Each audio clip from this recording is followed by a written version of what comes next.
தைப்பூசம் வந்து நம்ம இன்னைக்கு நேத்திக்கெல்லாம் கொண்டாடலைங்க.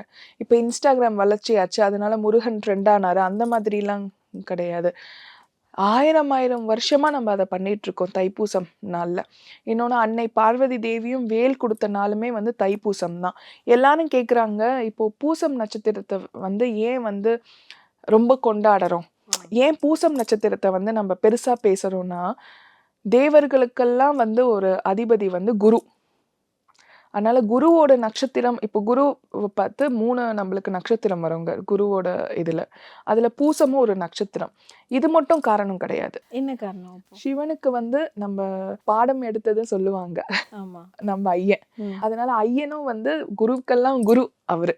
அதனால தைப்பூசம் நாள் வந்து ரொம்ப ஒரு விசேஷமா பூசம் நட்சத்திரத்தோட ஒட்டி வர்றதுனால, பௌர்ணமியில ரொம்ப விசேஷமா கொண்டாடுறாங்க. எனக்கு அந்த நாள்ல வந்து நம்ம வந்து இந்த எல்லா மாட்டமும் பார்க்குறோம்ல. நம்ம காவடி பார்க்குறோம். நெறைய பேர் வந்து இந்த அலகெல்லாம் குத்தி, அது வந்து பறவை அ காவடின்னு சொல்றாங்க. பறவை மாதிரியே பார்த்தீங்கன்னா, அந்த கொக்கியில வந்து இருப்பாங்க. அப்ப ஐயன் மேல வந்து எந்த அளவுக்கு பக்தியா இருந்தாங்கன்னா, அவங்க வந்து இந்த பறவை காவடிலாம் எடுப்பாங்க அப்படின்னு இருந்தது.